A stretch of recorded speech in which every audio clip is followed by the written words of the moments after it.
I'm gonna show you the perfect keto breakfast on your keto lifestyle. Let's do this.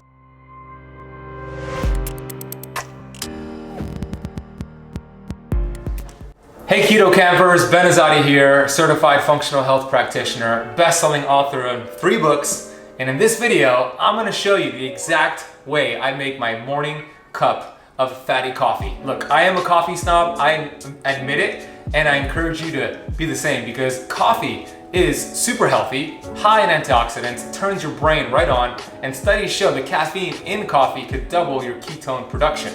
With that being said, coffee is the #1 sprayed crop in the world. So we want to be really diligent type of beans we're using and the other ingredients we're including with the coffee. So I'm gonna break it all down for you, explain the science, little hacks for you so you can double your ketones, turn your brain right on, and feel damn good. So first and foremost, when you have a cup of fatty coffee in the morning, what you're doing is you're stimulating ketones to be produced. So like I said, ketones will fuel your brain 3 times more efficiently than glucose. So when you have that fatty cup of coffee, there's no need to have a high sugar, high carbohydrate diet. That's all you need. So for me personally, I have my fatty cup of coffee and I'm good until 3, 4, or 5 p.m. in the afternoon. As a matter of fact, it's past 3 p.m. right now and I haven't had a meal. I just had my fatty cup of coffee, which I'm going to recreate for you right now. So the ingredients you see in front of you here are the exact ingredients that I put in my cup of coffee.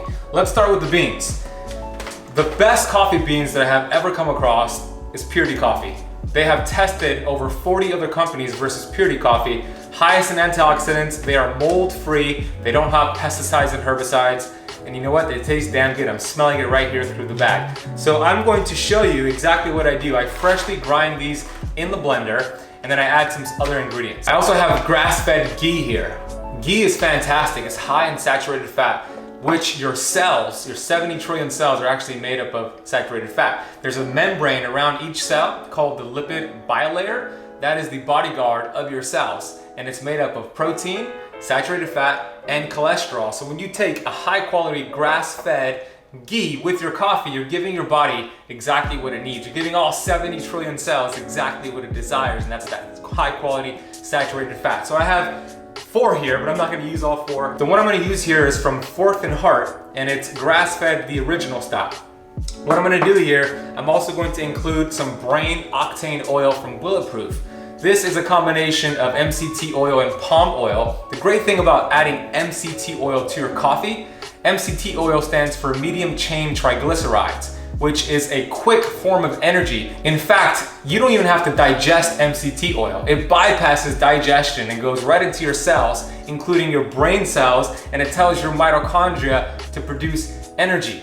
What does that mean for you? That means you feel damn good right when you start your day. So I put 2 tablespoons of brain octane oil, 2 tablespoons of grass-fed ghee, and there's some missing components here. I have salt. You might be asking, Ben, do you put salt in your coffee? That's a little weird. I'm gonna tell you that this is the best thing you can do when you're having coffee because coffee is a diuretic, meaning you lose electrolytes when you drink coffee. Also, when you are transitioning into ketosis from a high carbohydrate diet, you're also going to lose electrolytes. So it's always a good idea to replenish those electrolytes. I always put a pinch or 2 of high quality salt. My favorite right now is Redmond's Real Salt. The last thing that I add to my coffee is some mushroom extract. I put this from Life Cycle. It's called lion's mane, high quality Australian grown lion's mane mushrooms, which can boost the immune system and help your brain produce BDNF, which stands for brain derived neurotropic factor.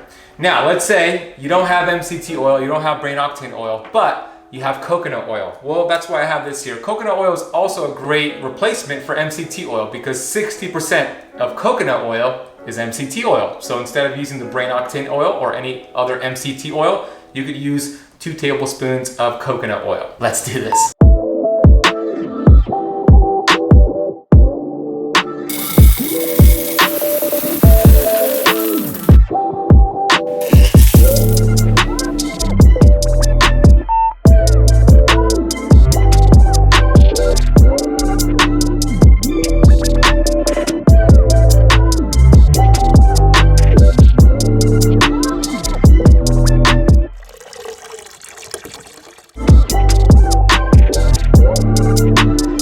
So you see how when I poured the water, these bubbles formed?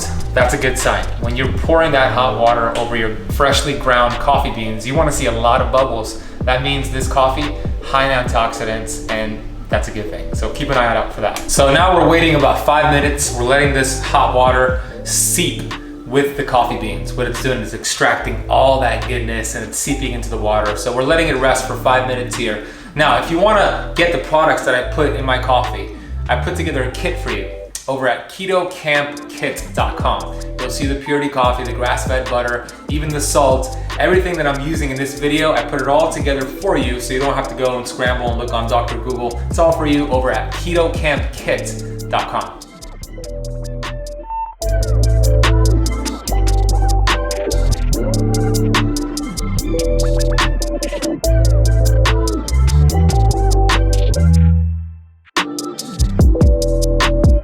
So I just finished up making up my fatty keto coffee. It is delicious. The great thing about this, it has ghee, right? I mentioned that. You know what ghee does? It stimulates your liver to produce bile, which helps you go to the bathroom. It helps your body actually detoxify toxins. So we want to make sure we're going every single morning, and this is a great way to do that. Now, I know you have a question. Does this break your intermittent fast? Yes and no. It will break a traditional water fast, but for some people, having a fatty cup of coffee like this, they could do just fine. Here's how you know. You want to test your blood glucose right before you have your first sip of coffee. Then wait 30 minutes and you want to test your blood glucose again. If you see your blood glucose rise by more than 5 points, then yes, for you, it is breaking the fast. If you don't see it rise more than 5 points, but stays the same, then you're good to go. So my definition of breaking a fast is whenever autophagy starts. And if you don't know what autophagy is, it just means cellular repair, cellular recycling. And that stops when glucose is spiked. Now it's very individual to the person, so you have to test to know for sure. And I have a video all about how to test to know which liquids break the fast. You can watch that by clicking the button up here. You can learn more about which liquids will break your fast or not. So you now have the recipes, you have how to make it. I'm gonna put the instructions of everything down below, how much I use, how to make it. So check out the show notes. Head over to ketocampkit.com, which I will also put a link down below for you. If you enjoyed this video, please smash that thumbs up button here on YouTube. If you're not subscribed to the Keto Camp YouTube channel yet, hit that subscribe button with that little bell so you're notified when I go live or when I release a brand new video. Now, I feel the ghee kicking in. I'm gonna go and release some toxins. See you later.